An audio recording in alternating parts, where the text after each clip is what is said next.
When I moved into this apartment, I was warned about only one thing. The power often goes out here. I smiled. Power outages didn't seem like a serious problem compared to the rent and the location in the city center.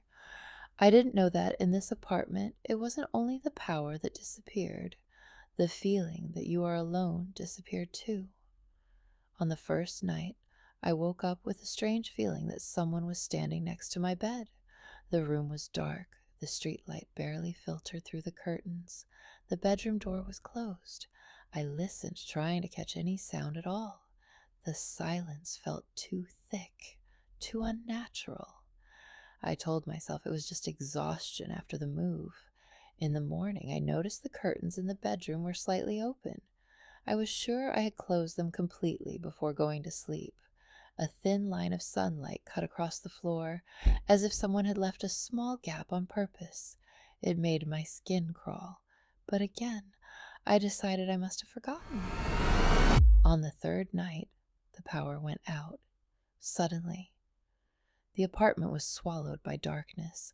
I lay in bed, trying not to panic. That was when I heard slow footsteps in the hallway. They were careful, as if someone didn't want to wake me. I held my breath. My heart was beating so loudly I was sure it could be heard. The footsteps stopped right outside my bedroom door.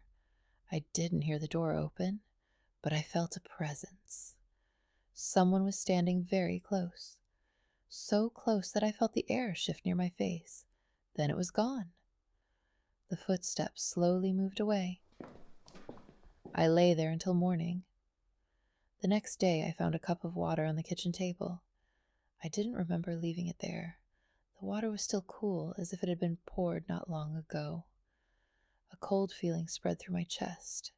I checked the door lock. There were fresh scratches on the metal, as if someone had tried to use a key that didn't fit. I stared at them, trying to convince myself they had been there before, but I knew they hadn't. That evening, as I was coming home, I noticed a woman standing in the hallway. She was staring at my apartment door. When she heard my footsteps, she turned sharply. Her eyes were tense, as if she'd been caught doing something she wasn't supposed to do. I nodded at her and walked past. She didn't say anything, but I could feel her eyes following me. That night, the power went out again. I lay in the darkness, listening to my own breathing. Then I heard a quiet whisper. It was so close that I felt the warmth of someone's breath near my ear. I couldn't make out the words, only the feeling that someone was talking about me, as if I were the subject of a conversation. I didn't move. I was afraid to even blink. After a few seconds, the whisper stopped. I heard someone slowly stepping away from my bed. I reached out and touched the pillow beside me. It was warm on the other side. In that moment, I understood. Someone had been lying next to me. I didn't sleep until morning. I lay in the dark, listening to my own breathing, trying to convince myself that nothing had happened. But the feeling of someone else's presence didn't fade. It felt like it had soaked into the walls, into the air, into the silence of the apartment. In the morning, I left the apartment earlier than usual. I didn't want to stay inside any longer than necessary. In the hallway, I saw the same woman again. She was standing by the window, staring down into the courtyard.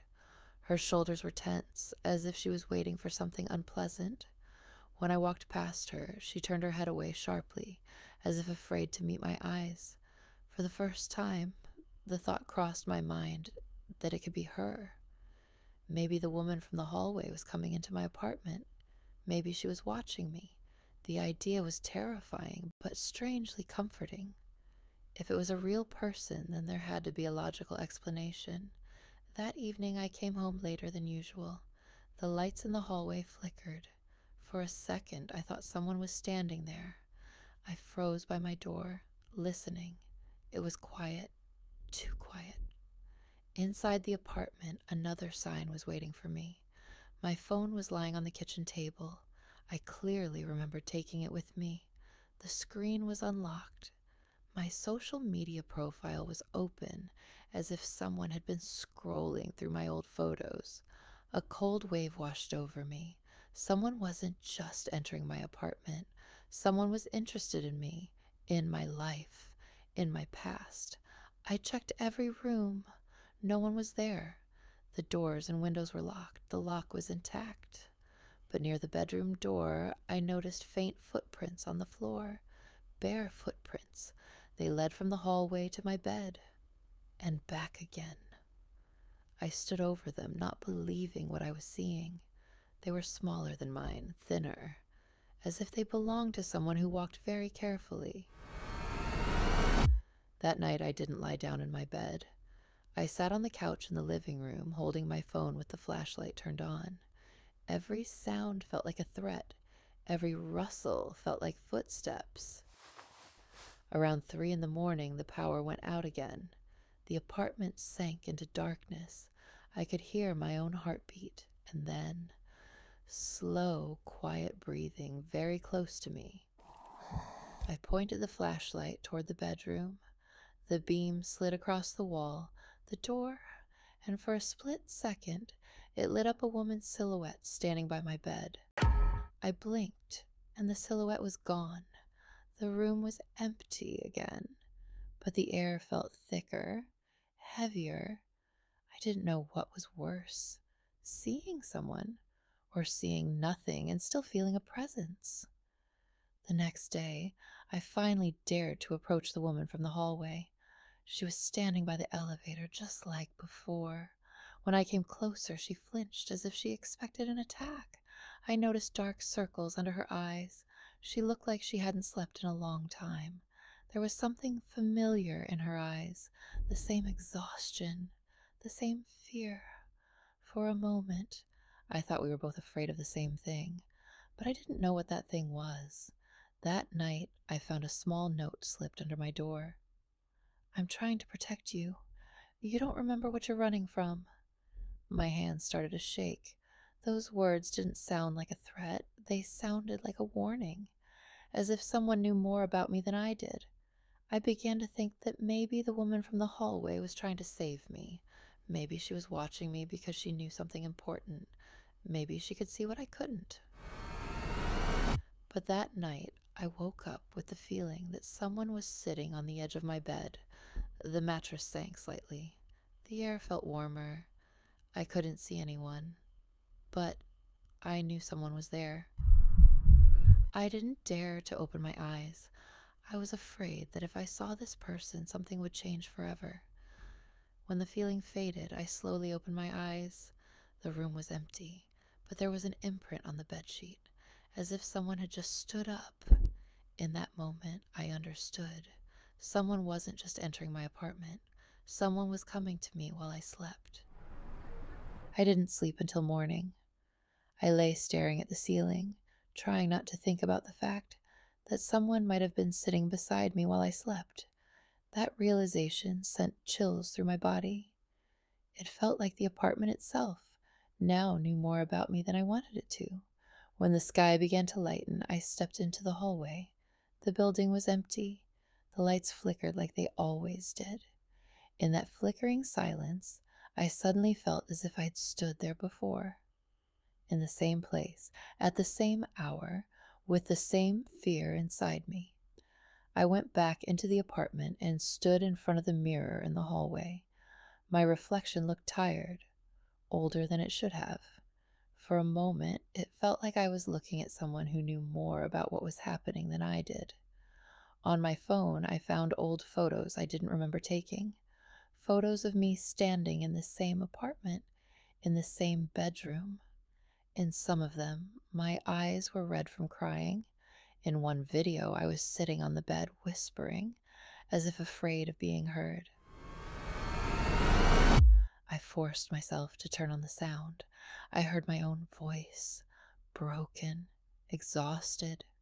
I was saying that this place was holding me, that I had tried to leave before, but I said I always came back, that I wasn't afraid of the one who came at night. I was afraid of who I was becoming here. That was when it hit me. Maybe the woman from the hallway wasn't watching me. Maybe she was watching what was happening to me. Maybe she could see in me what I refused to see in myself. I left the apartment without locking the door. I wanted to see if someone would take advantage of it.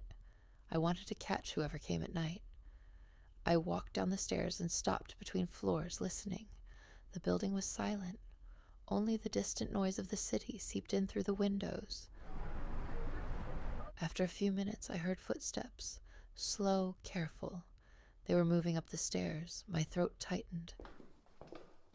I peeked around the corner, and I saw the woman from the hallway. She was holding my key. She walked up to my door, stopped, hesitated for a moment, then unlocked the door and went inside my apartment.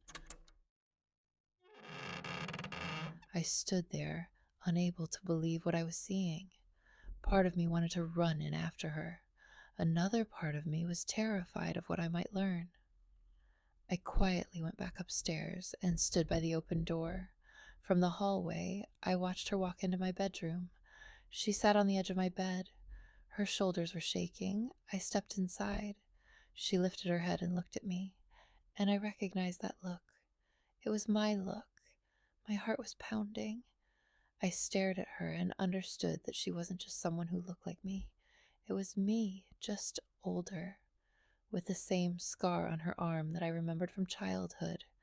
Fragments of memories began to piece themselves together in my mind, that I had lived here before, that something had happened in this apartment, that I had run away, that I had come back, that I had been afraid to sleep, that I had been afraid of myself. I realized that the woman who came to me at night wasn't an enemy. She was me from the future, a version of me that had already walked this path and was trying to save me from becoming the same empty, broken person. She was sitting on my bed, looking at me with pity. There was no anger in her eyes, only exhaustion. In that moment, I understood that I wasn't afraid of her. I was afraid of who I could become if I stayed here. I walked out of the apartment. This time I closed the door behind me. I didn't look back. I was afraid to see myself standing there again. I left. And this time I left consciously. But sometimes when I fall asleep in a new place, I catch myself thinking that someone might be standing beside my bed, not to hurt me, but to remind me of who I could become if I ever start running from myself again.